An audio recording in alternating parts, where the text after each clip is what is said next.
June 20th, 1944, 05:12 a.m. 15 miles astern of an Essex-class carrier, 12,000 feet above the glassy expanse of the Philippine Sea. The sky is a hard, empty blue with a heat haze that makes the horizon shimmer like a lie. Below, the carrier's wake carves a white line through water that looks almost calm enough to swim in, if not for the distant black smears on the surface where enemy scouts might be. On the carrier's flight deck, the smell of avgas and sweat mixes with the metallic tang of machine oil. A dozen men shout over the thunder of startup, their faces pinched against the spray of engine heat. Ensign Thomas Gallagher straps his headset on, with hands that haven't stopped working since midnight. His flight jacket is soaked at the collar. Beside him, Petty Officer Third Class Samuel Ortiz checks the turret's linkage with mechanical calm. Aviation Radio Man Second Class Marcus Lee runs his fingers over the sighting equipment, whispering to himself formulas and landmarks like prayers. They call their aircraft the Mule in private, a gruff joke at the TBF Avenger's ungainly silhouette. To the Japanese pilots who'd glimpsed it earlier in the war, the Avenger had been a punchline, slow, lumbering, a fat-backed bomber that could be outrun and toyed with. The magazines in Tokyo printed cartoons of the clumsy torpedo tube, and pilots compared it to a horse that had finally been taught to swim. American carrier pilots had heard that mockery. They'd felt its sting in late-night bars and in the clipped professional tone of intelligence summaries. Now, in the brittle light before sunrise, that scorn feels like fuel. Gallagher climbs into the cockpit with the careful choreography of a man who knows every rivet in his airplane. He runs his gloved hand across the instrument panel. Black dials, a compass that always points to the same indifferent north, the radio that will sing or go dead depending on who's listening. Ortiz, cramped in the dorsal turret, grins and calls down, "You're lucky. No one's taken the turret's coffee yet." Lee busies himself with the torpedo release mechanism, fingers moving over toggles that will decide the fate of dozens of men at sea. The Mark 13 torpedo rests beneath the fuselage with an ugly promise, its cold metal skin vibrating faintly with the hum of the engine. The Avenger is not graceful on the deck. Its wings look wide enough to carry a house. The fuselage hangs heavy and ungainly as a baby strapped to its mother's chest. But there is a quiet brutalism to it.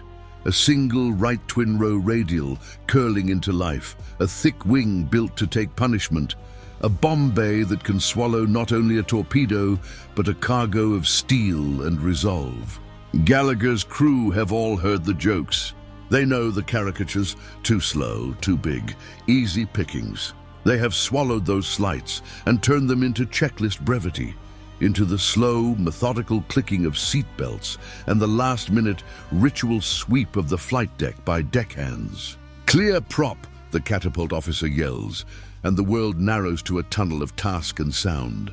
The Avenger lurches forward, brakes screaming in a mechanical sob, and then the catapult's cable snatches the belly of the plane with a violence that makes the three men in it press back into their harnesses. For a breathless few seconds, Gallagher's life is reduced to the feel of acceleration, the rumble in his teeth, the wind straining at the canopy. The carrier yawns beneath them, and the sea drops away like a trapdoor. They lift, heavy and obedient, into a sky that is for the moment only theirs. Up at altitude, the sea appears endless and innocent, but radio chatter reminds them of the teeth beneath that surface. "Task Force, this is Combat Air Patrol. Bogies bearing 450. Possible interceptors." A terse exchange, clipped and professional. Gallagher's grip tightens. Ortiz mutters a prayer and then, with a laugh, tests the turret's swivel. It responds, smooth as relief. It's not only the Japanese who've been derisive. The early months of the war saw Allied pilots who preferred sleek fighters and nimble dive bombers. The Avenger's makers faced criticism in the press rooms and on the flight decks. The bomber's size and weight seemed to invite ridicule. Yet here, on this humid June morning, a different truth hums in the engine. The Avenger carries more fuel, more ordnance, and more endurance than the light torpedo planes that had gone before. It can loiter, it can punch heavy, and above all, it can survive punishment that would collapse smaller craft. A deckhand's voice comes faint across the headset, and Lee replies with the codes that mean roughly, "We're ready." The men exchange no heroics. Their heroics will be measured in seconds and adjustments, in the tilt of the stick when flak comes, in a split-second decision whether to dump the torpedo or press home the attack. Down below, through the haze, a smear of ships resolves into shapes. The curved roofs of Japanese carriers, black and menacing. The mockery that once floated in the mouths of foreign pilots is now a distant echo. The Avenger might look like an easy mark on a poster, but the men inside have learned an arithmetic of survival the cartoons never accounted for. Gallagher levels off, trims the heavy controls with a practiced hand, and looks across at Ortiz. The turret gunner's grin has gone serious. The grin is replaced by a line of focus that has nothing to do with whether their plane looks elegant. The sea around them begins to thicken with traces and smoke, distant bursts that will soon become visible proof of the battle that waits. In the headset, a lieutenant's voice, steady, quiet, issues the command that will send them forward. All flight, form up. Torpedo runs in 5 minutes. They are not the graceful, laughing aircraft the Japanese once mocked. They are 3 men and a torpedo and an airplane built like a promise. Above the ocean's sheen, the great, slow heart of the Avenger beats once more, and the crew feel the shift, from being looked at as a curiosity to being counted as a menace. June 20th, 1944, 8:42 a.m., somewhere southeast of the Marianas. The sunlight that had looked so clean at dawn now burns against the smoke rising from the sea. Gallagher's Avenger flies in low, the horizon blurred by the shimmer of heat and engine vibration. Over the intercom, Ortiz's voice cuts through static. "I see them. 4 carriers, maybe 5. Jesus, look at the size of that one." Below them, the Japanese mobile fleet sails in proud formation. Carriers Zuikaku, Hijo, Chitose, and Chiyoda, each encircled by cruisers and destroyers, spitting white wakes through the Pacific. On their decks, Zero fighters are already clawing for the sky, sunlight glinting off wings like knives. Gallagher's squadron leader's voice crackles in, "Avenger group, tighten up. Fighters ahead, stay low, use the wave tops." The Avengers descend until their propellers nearly kiss the water. Spray streaks the canopy as the Pacific rushes beneath them like a living thing. The men can now see tracer fire stitching the air ahead, orange lines moving faster than thought. A few hundred feet higher, Hellcat escorts tangle with the rising swarm of Japanese Zeros, twisting and snapping in a deadly dance. The sky blooms with parachutes and burning aircraft. Ortiz calls out, "Zeros breaking left, 2 o'clock." His twin 50 caliber machine guns roar, each burst vibrating through the fuselage. A flash of silver passes overhead, a Zero trailing smoke, peeling away into the sea. But another cuts in low, raking the formation. Lee feels the hull shudder as bullets punch through the tail. "We're hit," he shouts, but the gauges remain steady. The Avenger shrugs off the damage like a heavyweight absorbing a jab. That's when the Japanese pilots realize the insult has turned to danger.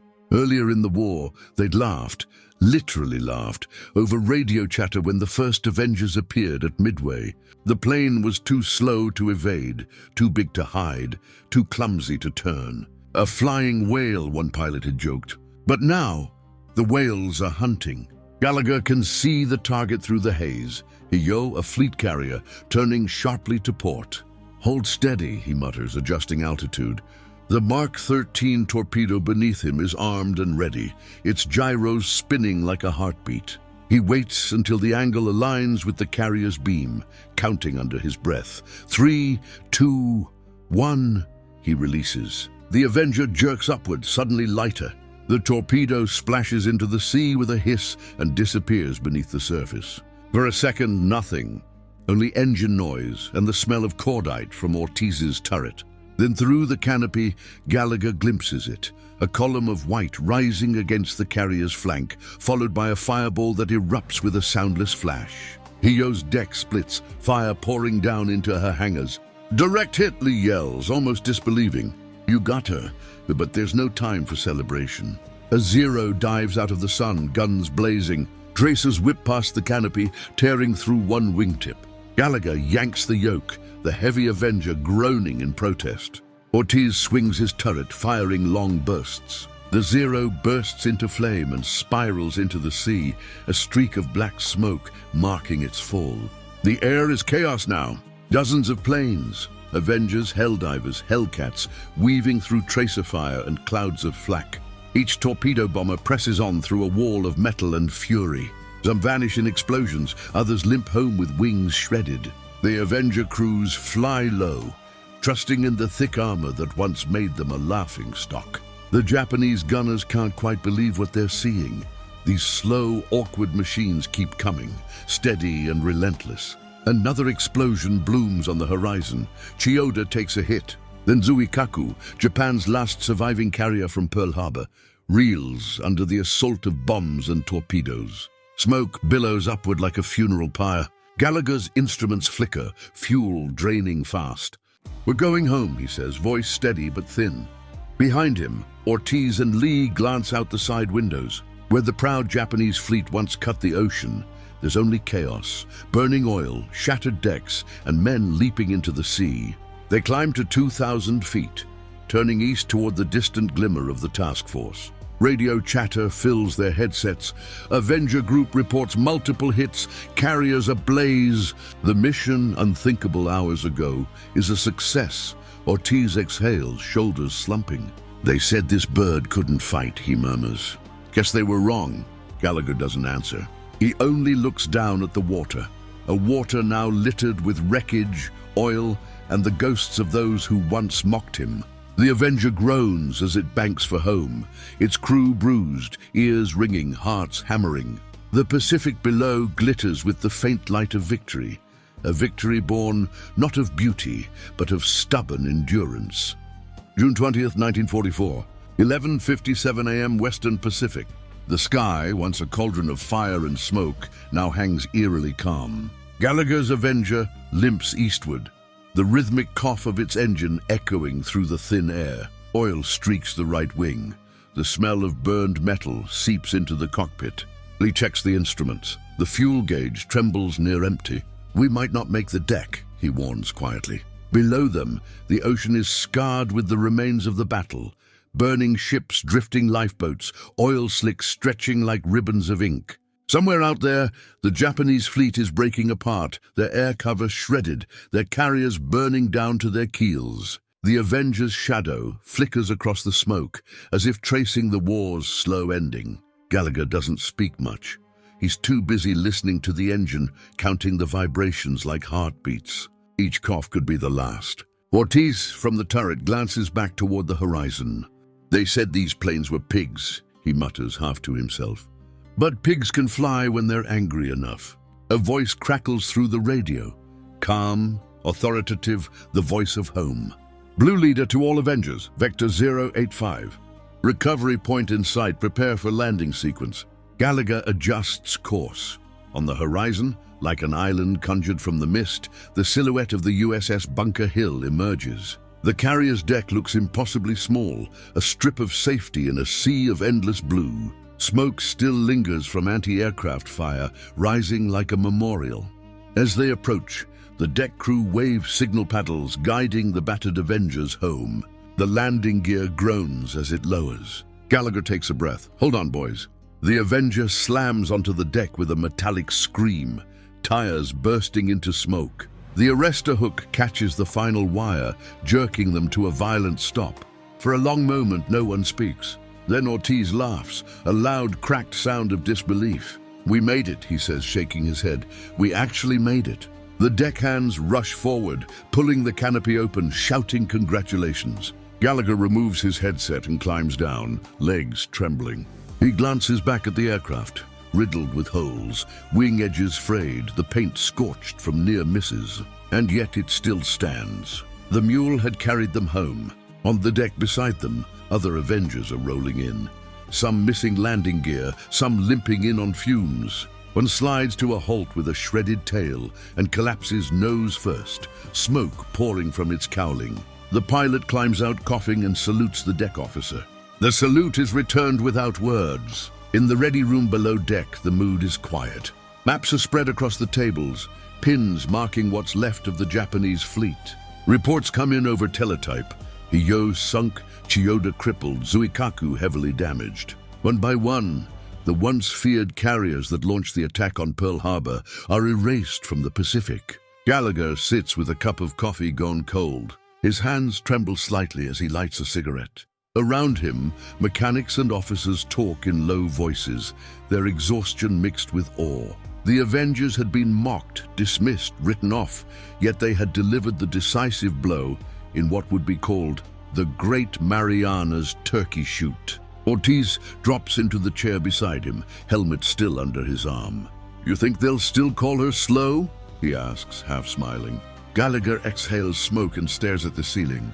"Let them," he says. "She doesn't need to be fast. She just needs to finish the job."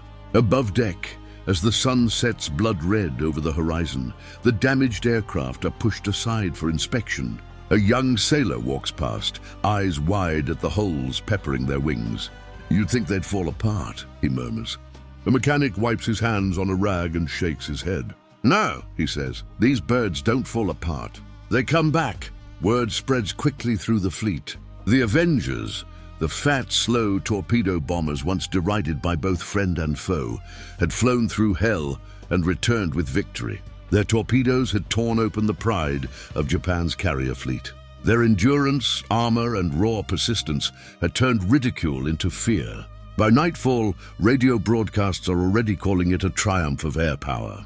Reporters write of the stubborn iron whale that refused to die. Engineers aboard the carriers toast to Grumman's design. The mockery of old is replaced by a new name, whispered with respect: Avenger.